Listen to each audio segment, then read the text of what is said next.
Hello again, everybody, and welcome to episode 23 of going through a 1971 Topps Vending Box from Series 2. Today, our theme is all-time greatest shortstops. So these are going to be some of my favorite and all-time best shortstops. And after we're done going through about 10 to 15 cards from this vending box, we're going to break down my favorite / best 10 shortstops of all time. I just put a few of the cards so far we've gotten in those first 22, going 10 to 15 cards at a time. Like I said, these are some of the nice cards we have gotten thus far. And with that, let's see who we get today. So getting into this from the Larry Fritsch vault. Got this in an auction at the end of 22, and just taking a little pinch of cards each time, seeing who we get, seeing the condition of some of these cards. And we're starting off with Rick Monday. Looks like a nice card, nice centered card of a player who was good for quite a while in the 70s, late 60s, 70s. Tony Taylor was a good second baseman for a while for the Phillies. We got a good left-handed pitcher here, had 21 season, Clyde Wright. Tom Grieve ended up a general manager. His son played. Nice card. Tommy Harper, a little combo power speed guy. Played with the Seattle Pilots in their year of existence. That was good for the Brewers. I got a relief pitcher here in Joe Horner. Next guy, I think I've told the story. One of my first TV memories watching baseball was with him on the mound. And I remember it because it was Henry Aaron's 715th home run. And a great pitcher, lots of gold gloves, lefty for the Minnesota Twins. Now in the Hall of Fame. Centering, not the greatest, but not terrible either on that Jim Cott card. Luis Melendez with Reggie Cleveland. Rookies for the Cardinals. I got a playoff card. Ty Klein. It's Reds. And I got a slugging pitcher here in Tony Cloninger. First player ever to hit 2 grand slams in the same game. Got a Jackie Hernandez. A decent fielding shortstop. And finishing off with a pitcher for the Padres in Gary Ross. So nothing too great, I guess, out of there. Caught, we got one Hall of Famer in that, and pretty nice corners. Maybe not 100% perfect, but pretty nice. A little off on the centering there. So let's go ahead with that. Here's I put out some of the best of the rest shortstops that didn't make my top 10, but some really good shortstops nonetheless. It includes the second best fielding shorts of all the time if he could have hit. It would have probably been higher in the list than Mark Belanger. Joe Tinker was of that Tinker's to Average Chance combo that they wrote a poem about, was probably the best player of those three.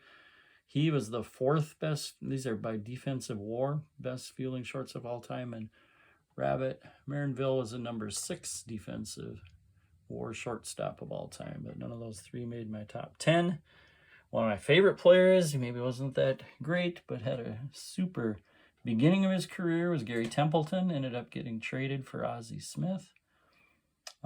First player ever to hit 100 hits from both the left and right side of the plate, even though he had to hit right-handed against righties towards the end to achieve that. And I think that was the same year he said if I ain't starting, I ain't departing, going to the All-Star game, which he did not end up starting. But there's some of the guys, and then we're going to get to the stack. And actually on the top here was a guy who didn't make my top 10. He's number 12, Alan Trammell. And I had to put Archie Vaughn, who made my number 11 spot, in there. Actually, that's Luke Appling, sorry. Luke Appling is somebody I saw in an old-timers game at age 75, hit a home run. Then here's number 10 on the list. Didn't play his whole career at shortstop, but the first 11 years he did. Came up as an 18-year-old. Was one of my favorite players growing up. He ended up with 72.4 WAR, and this is his rookie card. He had 3,142 hits. Real nice career. Won an MVP in the year the Brewers went to the World Series in 1982. That year he led the league in a lot of things, hits, doubles, OPS, and it was a pretty good fielding shortstop on top of that. My number 9 is one of the best fielders of all time, Luis Aparicio. He ended up in that top 5 in defensive WAR. He was very fast, won a lot of stolen base titles in an era where there weren't a whole lot of stolen bases. He kind of got things going. The little guy, 5'9", was on a all Hall of Fame Keystone combo with Nellie Fox. Played a lot of years with the White Sox and then with the Baltimore Orioles. My number 8 guy is another guy who ended up moving to first base. Had over 500 home runs, though not all at shortstop. One of the greatest attitudes, I think a guy who had a lot of great cards. This is his 55. This is his second-year card. Ernie Banks. Let's play 2 was his motto. And I do not have his 54 rookie. I'd like to get it. We are down to number 7. And this is a guy who played in the Negro Leagues. Monty Irvin said that he fielded as well as Ozzie Smith, and he was a better hitter. He made the top 10 all-time Negro League players list. I've seen on a few lists, so I figured with that he probably should be in the top 10 for the all-time best shortstops. And that is Willie Wells, who was a good hitter as well as being a good fielder. My number 5 is a Pittsburgh Pirate, Archie Vaughn. Vaughn played, or actually number 6. I'm one off. Number 6. He played from 1932 to 45. He ended up with 77.9 WAR. He had a really great year in 1935. Ended up that year with winning the batting average, on-base percentage, slugging percentage, and OPS, which was 1.098. But yet he still finished 3rd in the MVP voting that year. He lost to a catcher who hit 344 and Gabby Hartnett. And then Dizzy Dean finished 2nd. It was one of Dean's good years where he led the league in strikeouts and was 28-12.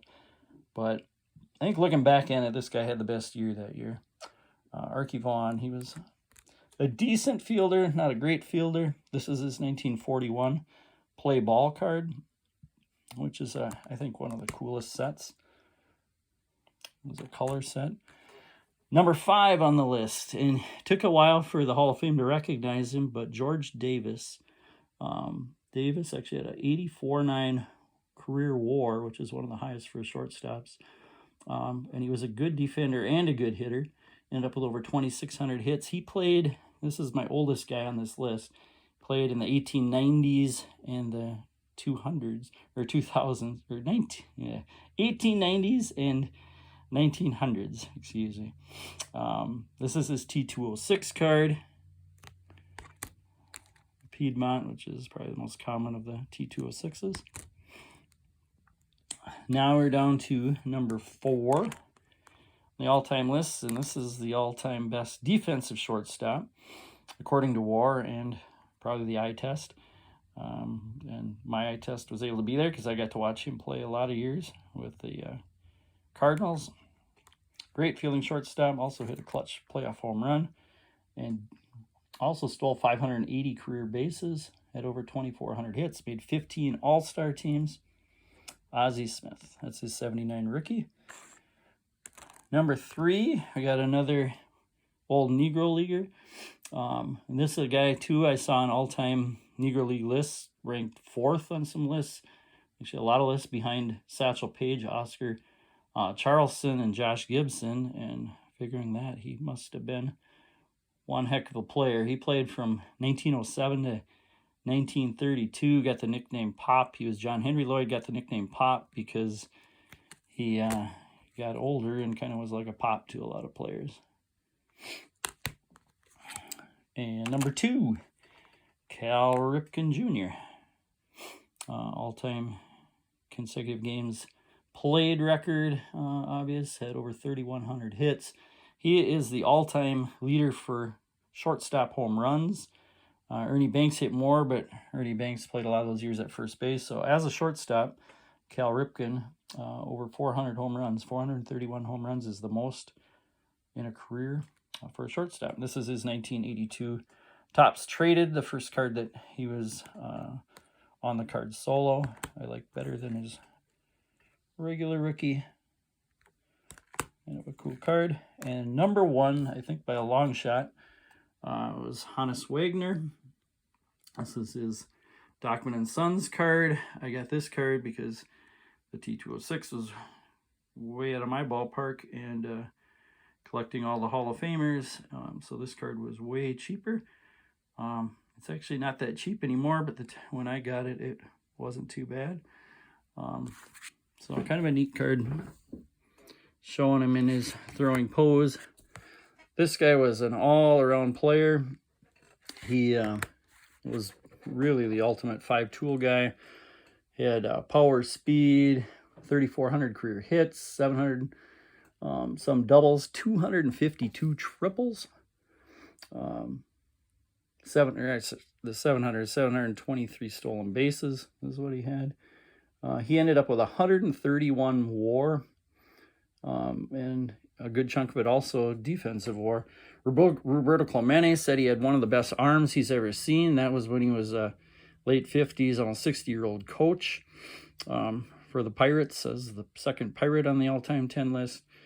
And Clemente said he could throw the ball from the right field wall all the way to the plate on a line, and that was almost at the age of 60. So a great shortstop, Hannes Wagner. If you guys want to debate my top 10 in the comments section, that would be awesome. Otherwise, thanks for watching, and have an awesome day, and we will see you again next week.